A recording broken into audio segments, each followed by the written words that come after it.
오늘의 성경 말씀은 욥기 24장 22절에서 24절 말씀입니다. 하나님이 그분의 능력으로 강한 사람들을 휘어잡으시니 그가 한번 일어나시면 악인들은 생명을 건질 길이 없다. 하나님이 악한 자들에게 안정을 주셔서 그들을 평안하게 하여 주시는 듯하지만 하나님은 그들의 행동을 낱낱이 살피신다. 악인들은 잠시 번영하다가 곧 사라지고 풀처럼 마르고 시들며 곡식 이삭처럼 잘리는 법이다. 이 말씀은 살아계신 하나님의 말씀입니다. 찬양을 받으시기에 합당하신 하나님, 주님 앞에 올려드리는 우리의 찬양을 받으시고 우리의 삶이 언제나 하나님 앞에 올려드리는 아름다운 찬양이 되게 하여 주옵소서. 오늘 또한 하나님의 말씀을 통해 하나님의 뜻을 깨닫게 하시며 그 말씀 가운데 순종하며 살아가는 저희가 되게 하여 주옵소서. 예수님의 이름으로 기도하옵나이다. 아멘. 올해로 3.1절이 104주년을 맞이했습니다. 우리 교회 제일 연장자이신 권사님이 97세이십니다. 우리 그 권사님께서 6살 때 3.1 운동이 일어났습니다. 그러니까 아마 3.1 운동을 직접 이제 체험한 분은 극소수이지 않을까 싶습니다. 그러나 역사를 잊은 민족에게는 미래가 없다라는 격언이 있지 않습니까?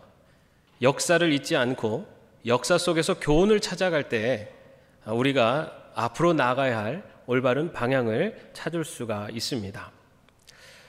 지난 성회수요일부터 교회의 절기인 사순절이 시작되었습니다. 사순절은 우리를 구원하시려고 십자가에 달려 죽으신 예수님의 그 고난과 죽음을 묵상하는 절기입니다. 이 사순절 첫째 주일에 고난과 고통의 길이 될 것을 알매도 불구하고 민족의 독립을 위해서 일어섰던 3.1 운동의 발자취를 살펴봄으로써 역사를 통해 보여주신 하나님의 섭리를 발견하는 이 시간이 되기를 바랍니다. 3.1 운동은 남녀노소 모든 계층이 참여한 거국적인 운동이었습니다. 독립을 위해서는 신분과 지위, 또 빈부의 격차, 지식의 유무, 종교의 차이, 직업, 남녀노소를 가리지 않고 협력했습니다. 10세 안팎의 남녀 어린이, 10대의 여학생, 농민, 노동자, 상인, 기업인, 교사, 학생, 종교인, 자영업, 무직 등 각계각층이 모두 참여했습니다. 더 놀라운 것은 전국에서 기생들과 거린들도 대다수 참여했다는 사실입니다. 특히 각처에서 기생들은 손가락을 깨물어 태극기를 그려들고 나아가서 시위를 주도하기도 했습니다. 전 국민이 일본 제국의 총칼과 잔인한 고문을 두려워하지 않고 평화적인 방법으로 시위를 벌이며 대한 독립 만세를 힘껏 외쳤습니다. 누가 시켜서가 아니었습니다. 모두가 자원해서 나섰습니다. 전국에서 남녀노소 각계각층이 죽음을 무릅쓰고 서로 앞장섰던 것입니다. 이 3.1 운동은 짧은 기간이었지만 치밀하게 준비되었습니다. 3.1 운동을 초기에 주도한 33인의 대표자들은 천도교, 기독교, 불교 지도자들이었습니다. 이들은 본래부터 순교적인 각오로 독립운동을 해왔습니다. 천도교와 기독교 또 불교의 지도자들은 비폭력적인 대대적인 시위를 각각 추진하고 있었습니다. 그러다가 마지막 단계에서 서로의 계획을 알게 된 지도자들은 서로 연합했습니다. 그리하여 33인의 대표자들이 천도교 15명, 기독교 16명, 불교 2명 등 종교인들로 구성되었습니다. 당시 상황에서 순교적인 각오를 한 종교 지도자 이외에는 나설 사람이 없었습니다. 이들은 망설이지 않고 자원하여 죽음의 길을 선택했습니다. 이들은 죽음의 길을 걸어가면서 마지막 한 사람까지, 마지막 한순간까지 평화적으로 독립을 추진하라고 촉구했습니다. 이 만세운동 날짜는 제1차 세계대전의 전후 처리 문제를 논의하기 위해서 모이고 있는 파리 강화회의를 염두에 두고 3월 1일로 정해졌습니다. 그리고 선언식 장소는 본래 나라를 일본에 팔아먹은 이완용의 집이며 망국 대신들이 나라 팔아먹을 논의를 하던 곳에서 독립을 선언하면 이보다 더 통쾌한 일은 없을 것이라고 설명하여 태화관으로 결정되었습니다. 그렇게 민족대표 33인은 태화관에 모여 한용운이 엄숙하게 독립선언문을 낭독한 후 대한독립 만세를 외쳤습니다. 그리고 경찰에 연락하여 아무런 정 없이 수감되었습니다. 이들의 이런 희생은 결코 헛되지 않아서 전국에서 시위의 물결이 넘쳐 흘렀고 그 이후 독립운동은 요원의 불길처럼 타올랐습니다. 3.1운동이 시작되었을 때 서울에서는 학생들이 주축이 되었습니다. 특히 어린 여학생들이 앞장섰습니다. 그 이유는 자신들이 먼저 나서야 남학생들이 두려워하지 않고 따르리라는 생각에서였다고 합니다.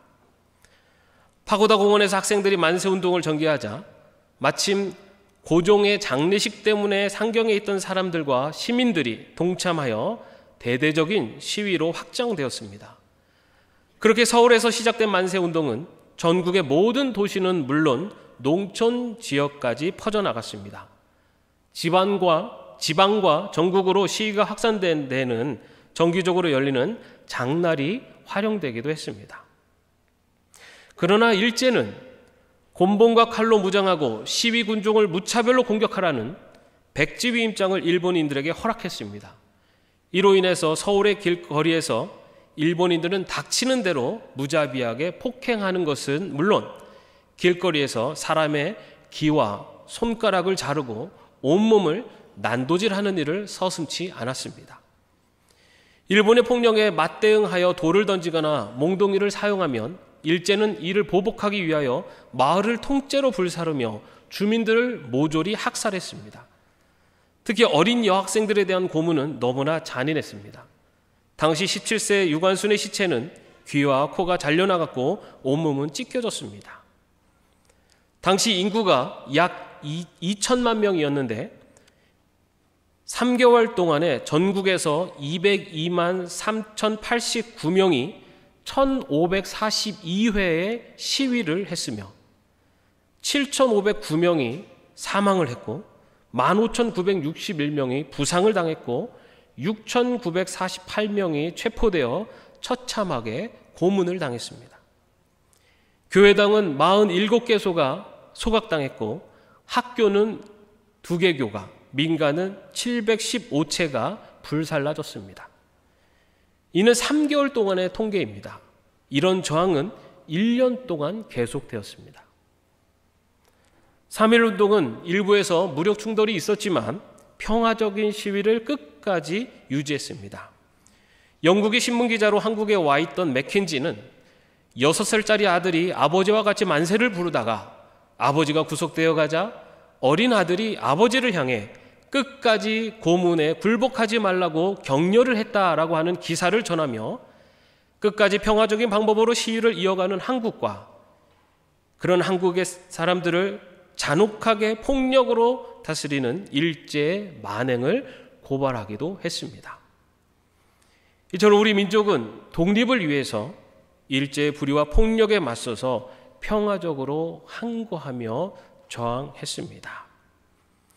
우리 이 시간 일제의 폭압과 탄압 속에서도 민족의 독립을 위해서 태극기를 높이 들고 저항했던 우리 3.1운동을 생각하면서 우리 함께 3.1절 노래를 한번 불러보도록 하겠습니다.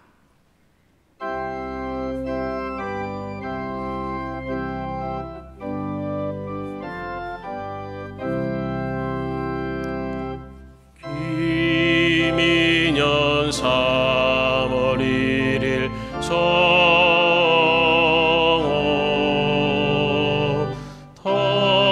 터지자 밀물 같은 대한 독립만세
이런 3.1운동은 한국인에만 중요한 사건이 아니라 세계적인 사건이었으며 지금도 세계사적으로 중요한 의미를 가지고 있습니다.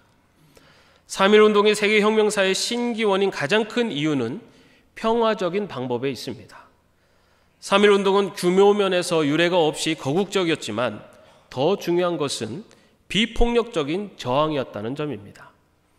3.1운동이 일어났을 때에는 스페인, 포르투갈, 네덜란드, 프랑스, 영국, 독일, 이탈리아, 미국, 소련, 일본 이 10개 제국이 세계 4분의 3 이상의 나라를 식민 지배하고 있었습니다. 1914년에 일어난 제1차 세계대전은 제국들이 식민지를 서로 차지하려다가 일어난 전쟁입니다. 전 세계에서 10개 제국을 제외한 대부분의 나라들은 길게는 수백여 년간 식민 지배에 시달리고 있었지만 변변한 저항운동이 없었습니다. 약소국이 강력한 군사력을 앞세운 대제국에 맞서서 저항할 엄두를 내지 못했기 때문입니다. 그런데 우리나라는 제국 중에서도 가장 잔혹한 일본에 그것도 전 국민이 평화적인 방법으로 맞섰습니다. 시위를 주도한 지도자들은 식민 제국과 피식민지 국가 간의 평화를 촉구하는 시위를 위해서는 평화적인 방법이 최선이라고 생각했습니다. 3.1운동은 세계 각국들과 또 세계 제국들과 식민지 국가들에게 인도주의와 인류 평화 공존을 선언하면서 인류가 나아갈 방향을 제시한 세계사의 빛나는 운동이었습니다. 당시 일본은 조선은 나라를 빼앗기고도 원통해하지도 않는 열등한 민족이며 일본의 식민 통치로 말미암아 번영과 발전을 크게 기뻐하고 있다라고 전 세계에 거짓으로 선전하고 있었습니다. 그러나 비폭력으로 저항한 3.1운동을 야만스럽게 진압함으로써 일제의 그런 거짓 선전이 만천하에 밝혀졌습니다. 이처럼 세계사적인 3.1운동에 있어서 가장 큰 활약을 한 기독교는 개신교입니다. 1885년 공식적으로 활동을 시작한 개신교는 선교와 더불어 학교를 세우고 교육에 앞장섰습니다. 교회와 학교는 근대 교육의 길을 열었으며 한국의 개화와 계몽, 독립운동에 지대한 영향을 미쳤습니다. 특히 일제 치하에서의 교회와 학교는 독립사상을 고취시키는 현장이었습니다. 3.1운동 당시 교회 숫자는 2816개였고 교인은 20여만 명에 불과했지만 독립운동에 가장 적극적으로 활동했습니다. 이 당시의 개신교는 구국의 종교요 민족의 종교였습니다. 독립을 선언한 33인의 대표자 중 개신교인이 16명으로 목사가 11명, 전도사가 3명, 장로가 1명, 평교인이 1명이었습니다. 또한 3.1운동의 현장에서 가장 중요한 역할을 한 학생들 대부분은 개신교 계통의 학생들이었습니다. 3월 1일 3.1운동 때에는 서울을 비롯하여 평양, 선천, 원산, 의주 등 12개 지역에서 교회를 중심으로 동시에 만세를 부르며 행진했습니다. 3.1운동 당시 기독교인들에게 뿌려졌던 독립단 통고문이라는 전단지에는 하루 3번 기도하고 주일은 금식하며 월요일에서 토요일까지는 말씀을 읽으라는 지침이 들어 있었습니다. 당시 조선 총독부가 남긴 비밀 문건 속에 이 민족에게 소망을 줄 수 있는 유일한 기관이 있다면 그것은 조선의 교회다 라는 기록이 남겨질 정도로 당시 기독교인들이 시위를 이끌어갔습니다. 일제는 이러한 기독교인들을 표적으로 삼아서 집중적으로 박해했습니다. 그러나 3.1운동의 불씨는 점점 타올라갔고 3.1운동으로 인해 임시정부가 세워졌고 세계 각지는 물론 일본 내부에서조차 조선을 독립시켜야 한다는 여론이 들끓어서 일제는 무단정치를 문화정치로 변경해야 했습니다. 1910년 한일 병합 이후 1945년 독립할 때까지 약 35년 식민지 역사는 결코 짧지 않은 시간입니다. 그러나 불의와 폭력을 앞세운 일제에 끝까지 저항한 사람들이 바로 기독교인이었습니다. 기독교인은 우리가 믿는 그 하나님은 공의와 평화의 하나님이며 불의한 착취와 폭력을 일삼는 자들을 심판하시는 하나님이라고 믿습니다. 하나님께서 악한 자들을 심판하신 것을 믿었기 때문에 악에 저항하되 어떠한 폭력도 행하지 않으며 평화적으로 시위할 수 있었습니다. 3.1운동이 평화적으로 시위할 수 있었던 이유 중에 하나는 바로 그러한 믿음을 갖고 있는 기독교인들이 있었기 때문입니다. 기독교인들은 고통의 현장에서 악에 맞서 견디지만 구원하심은 하나님께 있다는 것을 믿는 사람들이기 때문입니다. 오늘 본문 말씀은요, 욥과 친구들이 나눈 대화입니다. 욥과 친구들은 고난의 원인이 어디에 있느냐를 가지고 서로 다른 주장을 했습니다. 그래서 욥기를 읽어보면 서로 의견 충돌이 나는 것을 볼 수가 있습니다. 그러나 이 세 친구와 욥이 다 같이 동의하는 고백, 그것은 하나님의 위대하심과 하나님의 공의로우심입니다. 공의로우신 하나님께서 모든 악을 결국 심판하신다는 믿음입니다. 바로 이 믿음이 3.1운동에 참여한 기독교인들의 믿음이었습니다. 오늘 본문 말씀을 제가 다시 한번 읽어드리겠습니다. 3.1운동에 참여하는 기독교인의 마음으로 한번 들어보시기 바랍니다. 하나님이 그분의 능력으로 강한 사람들을 휘어잡으시니 그가 한번 일어나시면 악인들은 생명을 건질 길이 없다. 하나님이 악한 자들에게 안정을 주셔서 그들을 평안하게 하시어 주시는 듯 하지만 하나님은 그들의 행동을 낱낱이 살피신다. 악인들은 잠시 번영하다가 곧 사라지고 풀처럼 마르고 시들며 곡식 이사처럼 잘리는 법이다. 기독교인들이라고 해서 일본의 칼과 총이 무섭지 않았겠습니까? 그럼에도 불구하고 불의를 행하는 자들에게 끝까지 저항할 수 있었던 믿음은 공의로우신 하나님께서 역사의 주관자가 되신다는 믿음이었고, 결국 악은 하나님께서 심판하실 것이라는 믿음이 있었기 때문입니다. 3.1운동 당시에 기독교인들이 많이 불렀던 찬송가가 있습니다. 이 찬송은 가사의 내용으로 인해서 당시 일종의 항일가 역할을 했습니다. 그래서 일본은 이 찬송을 완전히 삭제하라고 명령했습니다. 그러나 성도들은 이 찬송가를 암송하며 불렀고 광복 이후에 다시 찬송가에 실려서 우리가 지금도 부르고 있습니다. 공의로우신 하나님을 믿음의 눈으로 바라보면서 불의에 항거했던 신앙의 선배들을 생각하면서 우리 찬송가 70장 1절과 2절을 한번 다 같이 불러보겠습니다.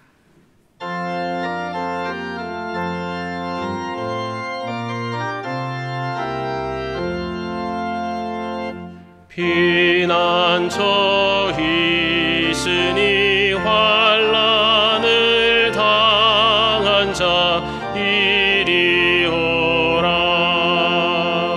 땅들이 변하고 물결이 일어나 산 위에 넘치되 두렵지 않네. 이방이 떠들고 나라들 모여서 진동하나. 우리 주 목소리 한 번만 바라면 천하의 모든 것 망하겠네.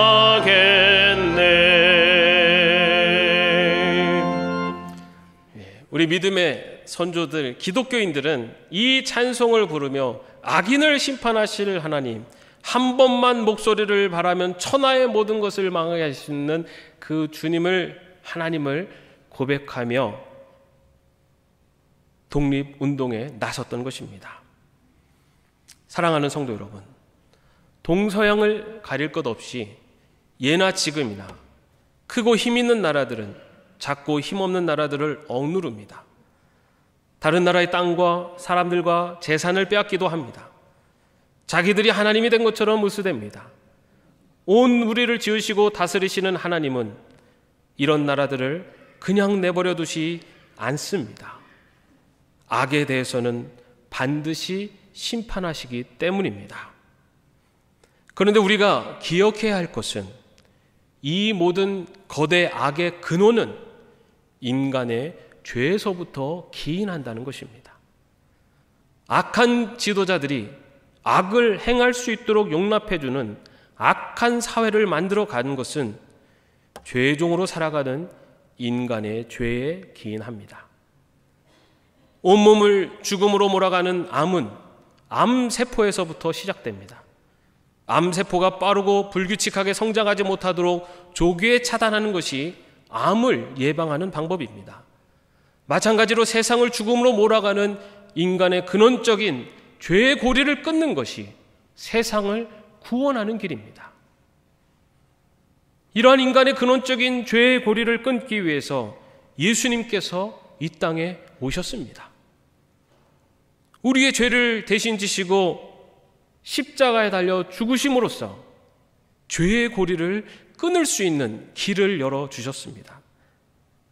그렇기 때문에 예수 그리스도의 대속의 은혜를 먼저 받은 우리들이 이 나라와 민족을 위해서 할 수 있는 일, 아니 해야만 하는 사명은 모든 악의 근원인 죄의 고리를 끊을 수 있는 예수 그리스도를 전하는 것이며, 자신을 희생하여 생명을 살리신 예수님처럼 지금 우리들의 자리에서 악에 저항하며 선을 행하며 살아가는 것입니다.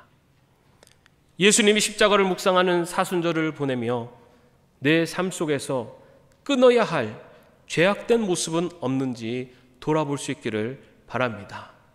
더 나아가서 이 나라와 민족을 위해서 내 삶의 자리에서 그리스도인으로서 어떻게 살아야 할 것인가를 생각하고 또 실천하는 이 사순절을 보낼 수 있는 저와 여러분이 되시기를 주님의 이름으로 축원합니다. 기도하겠습니다. 104년 전 이 땅에 독립을 원하며 목숨을 내놓고 독립을 외쳤던 많은 이들의 그 피가 이 땅 가운데 지금의 역사를 이루었습니다. 그 가운데 믿음의 백성들의 하나님을 향한 고백과 그 고백을 위해 뿌려진 피가 있습니다. 주님, 우리들의 믿음은 어떠한지, 하나님의 은혜로 해방되어 지금 이 땅을 살아가는 우리들의 삶의 모습은 어떠한지 다시 한번 돌아보는 이 사순절이 되게 하시며, 구원하시고 해방하시어 지금까지 지켜주신 이 나라 백성으로 살아가매 이 땅에 그리스도인으로 어떻게 살아갈 것인가를 다시 한번 생각하는 이 사순절이 되게 하여 주시옵소서. 예수님의 이름으로 기도하옵나이다. 아멘.